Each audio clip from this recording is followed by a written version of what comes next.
যা শুরু করছি আমরা আল্লাহর সাথে আমরা যা দ্রোহিতা শুরু করেছি, ব্যক্তি জীবন থেকে শুরু করে রাজনীতি পর্যন্ত, আল্লাহর গজব জোর করে টেনে নিয়ে আসতেছে। শিক্ষা নিয়ে আমি কিছু কথা বলে শেষ করে দেবো, তার আগে আমি বোঝানোর চেষ্টা করতেছি। আল্লাহর কসম, আমরা লা ইলাহা ইল্লাল্লাহ কালিমার মর্মই বুঝি নাই। কোন কালিমা পড়ে মুসলিম হয়েছি আমরা? এখন এই যুগ চলছে, মনে করেন এরকম অনেকগুলো পতিতা মেয়ে একটা জায়গায় থাকে, মানুষ ওখানে গিয়ে রাত কাটায়, এটা বলে পতিতালয়। এখানে কেউ ম্যানেজার, এখানে কেউ আগিয়ে দেয় দালাল, এখানে কেউ দরজায় দাঁড়িয়ে থাকে সিকিউরিটি গার্ড, এখানে কেউ মনে করেন রেজিস্টার নেয় লিখে। বুঝতে পারছেন? এরকম একটা সিস্টেম চলছে মনে করেন এখানে, আল্লাহ না করুক এখানে একটা কিছু আছে। তো এখন এই প্রতিষ্ঠানে যে ব্যক্তি লিখে, এই পতিতালয়ে যে ব্যক্তি পতিতাদের লিস্ট করে, কি করে? ওই ব্যক্তি দাওয়াত করলে আপনি দাওয়াত খাবেন কিনা বলেন, আমাকে বলেন। ওই ব্যক্তি আপনাকে খাবার দাওয়াত করেছে, আপনি খাবেন কিনা?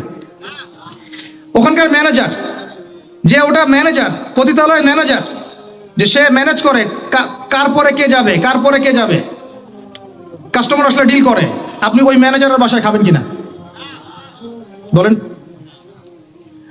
আর কেউ আছে ওখানে পতিতা, সে আপনাকে ইনভাইট করেছে, খাবেন কিনা? আর একজন ব্যক্তিকে আপনি স্পষ্ট দেখলেন, সে সেখানে ঢুকলো, কাজ করলো, বের হইলো, ওর বাসায় খাবেন কিনা? এখন হাদিস শোনেন, এবার হাদিস শোনেন। নবী সাল্লাল্লাহু আলাইহি ওয়াসাল্লাম বলেছেন, বলেন সাল্লাল্লাহু আলাইহি ওয়াসাল্লাম, চার শ্রেণীর মানুষকে আমি সমানভাবে অভিশাপ করে গেলাম। আমার সাথে বলেন তো কি বললাম? আরো জোরে বলেন। চার শ্রেণীর মানুষকে আমি সমানভাবে অভিশাপ করে গেলাম। এক, যে ব্যক্তি সুদ খায়, দুই, যে ব্যক্তি সুদ দেয়, তিন, যে ব্যক্তি সাক্ষী থাকে, চার, যে ব্যক্তি লিখে রাখে। আর নবীজি বলেছেন, এক দিরহাম সুদ যে খায় সে যেন 36 বার জেনা করলো। এখন বলেন, আপনি সারা জীবন পড়াশোনা করে যে জবটার পিছনে ছুটছেন, আপনার জবটা এর মধ্যে পড়ে কিনা? আমি কি বুঝাতে পারলাম?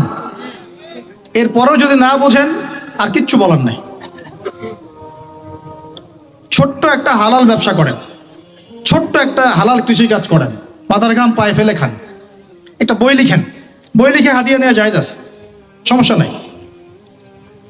অথবা আপনি মাদ্রাসায় পড়ান, মাদ্রাসায় পড়িয়ে আপনি মাসিক অনারিয়াম নিতে পারবেন, সমস্যা নাই। বা সরকারি কোনো জব করেন, সৎ থাকেন, দুর্নীতি করেন না, ঘুষ খায়েন না, যতটুকু সরকার দিচ্ছেন নিয়ে নেন, ব্যাস, ঠিক আছে, কোনো সমস্যা নাই। মালের যাকাত আদায় করেন, যার যার হক তাকে দেন, ইনশাল্লাহ কোনো প্রবলেম নাই। আল্লাহর দোহাই লাগে ভাই, সুদের কাছে যায় না। আল্লাহর দোহাই লাগে ভাই, কিসের কাছে যায় না? আমার সাথে বলেন, আমরা সুদ থেকে তওবা করতেছি। হে আল্লাহ, আমরা সুদ থেকে তওবা করছি।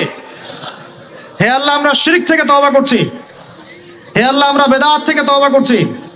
আমরা হারাম খাওয়া থেকে তওবা করছি, জেনা থেকে তওবা করছি, আমরা ব্যভিচার থেকে তওবা করছি, বেনামাজি থেকে তওবা করছি, যাকাত না দেওয়া থেকে তওবা করছি, সমস্ত কবিরা গুনাহ থেকে তওবা করছি। অটল থাকতে পারবেন তো ইনশাল্লাহ? যদি ওয়াজ এক কান দিয়ে ঢুকে আর এক কানে বের করে দেন, আমার এখানে আসাও মূল্যহীন, আপনার এখানে আসাও মূল্যহীন। এই আয়োজনের কোনো মূল্য থাকবে না। বরং কালকে আমাদের মাঠে, এই মাটিটা যেখানে বসে আছি আমরা এখন, এই আমার চেয়ারের নিচের মাটি, আপনার বসার স্থানের নিচের মাটি, আল্লাহর কাছে অভিযোগ পেশ করবে।